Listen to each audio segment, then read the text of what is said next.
ये कहानी है दो दोस्तों की जो कि एक छोटे से गांव में रहते थे। एक बार वो दोनों किसी काम से शहर गए और वापस अपने गांव लौट रहे थे। उनके गांव तक पहुंचने के लिए उनको एक घने जंगल से होकर के गुजरना था। और जब वो उस जंगल से गुजर रहे थे तो एक दोस्त को प्यास लगी और वो पानी ढूंढने के लिए रास्ता भटक गए।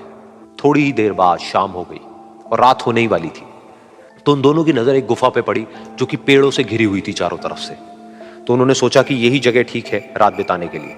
तो दोनों ने कुछ लकड़ियां इकट्ठी करी, उस गुफा के अंदर गए और आग जला करके वहां पे बैठ गए। रात का वक्त था, गुफा के अंदर आग जल रही थी, बाहर बिल्कुल अंधेरा था और कुछ जानवरों की आवाजें आ रही थी। तो उन दोनों में से जो एक दोस्त था वो अंदर ही अंदर डरने लगा, क्योंकि उसने भूत प्रेतों की बहुत कहानियां सुनी थी कि रात के वक्त जंगल में कुछ भयानक आत्माएं भटकती हैं और अगर उनको कोई ऐसा भटका हुआ आदमी मिल जाए तो उसको नहीं छोड़ती।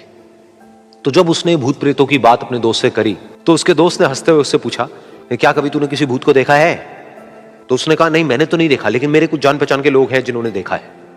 तो उसके दोस्त ने उसको समझाने की बहुत कोशिश करी कि यार ऐसी सुनी सुनाई बातों पर विश्वास नहीं करते हैं, अब तू सो जा और मुझे भी सोने दे, मुझे नींद आ रही है। और इतना कह करके उसका दोस्त वहीं पर लेट गया और थोड़ी देर में सो गया।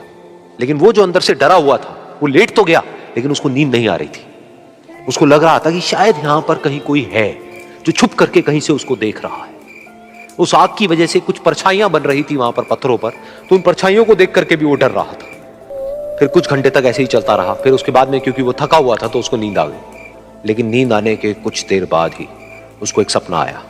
सपने में उसको एक बहुत ही भयानक परछाई उसकी तरफ बढ़ती हुई नजर आई। अब जैसे जैसे वो अंदर से डरता चला जा रहा था, वो परछाई उसके और पास आती चली जा रही थी और बड़ी होती चली जा रही थी। और उस परछाई में एक हाथ उसको नजर आया जिसके बड़े बड़े नाखून थे, और वो हाथ उसकी तरफ बढ़ता चला गया और उसके गले तक पहुंचने ही वाला था कि तभी वो डर करके एकदम से उठा।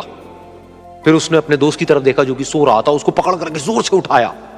फिर उसने अपने दोस्त को बताया कि उसके साथ में क्या हुआ। तो उसका दोस्त फिर हंसने लगा। फिर उसके दोस्त ने उसको कहा, अब अगर दोबारा से तुझे वो परछाई दिखे तो तू वही कहियो जो मैं तुझे कह रहा हूं कहने के लिए, फिर देखते हैं वो परछाई तेरा क्या करती है। तुझे अपने अंदर ही अंदर बोलना है, मैं तुझसे नहीं डरता, सामने आ। तो उसके दोस्त ने वैसा ही किया। थोड़ी देर बाद दोबारा से उसको सपने में वही परछाई नजर आई और वो परछाई धीरे धीरे उसकी तरफ बढ़ने लगी। लेकिन इस बार वो उस परछाई से डरा नहीं, बल्कि अपनी पूरी हिम्मत जुटा करके उसने वही कहा, मैं तुझसे नहीं डरता, सामने आ। मैं तुझसे नहीं डरता, सामने आ। मैं तुझसे नहीं डरता, सामने आ। जैसे जैसे वो ये बोलने लगा वो परछाई छोटी होने लगी और उससे दूर होने लगी। वो बोलता रहा, वो परछाई छोटी होती रही और धीरे धीरे वो परछाई दिखनी बंद हो गई।